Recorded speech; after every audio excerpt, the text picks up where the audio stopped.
Snatch അക്കാദമിയുടെ Russian ക്ലാസ്സിലേക്ക് സ്വാഗതം. റഷ്യൻ ആൽഫബറ്റ് ആണ് നമ്മൾ ഇന്ന് പരിചയപ്പെടുന്നത്. സിറിലിക് ആൽഫബറ്റ് എന്നാണ് റഷ്യൻ ആൽഫബറ്റിൻ്റെ പേര്.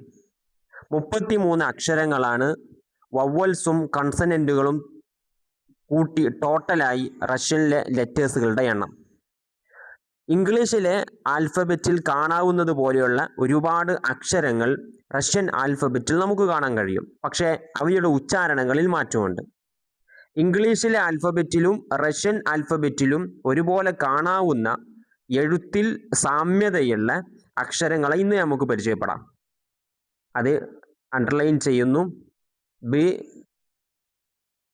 A, K, M, H, O, P, C, T, Y, X.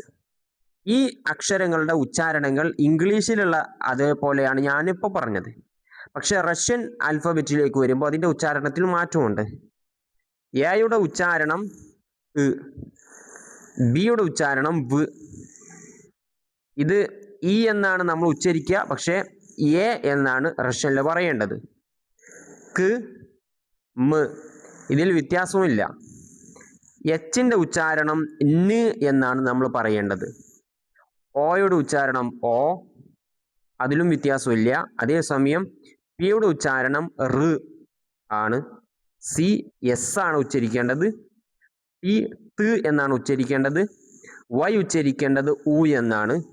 X ഉച്ചരിക്കേണ്ടത് ഹ് എന്നുമാണ്. Thank you every one.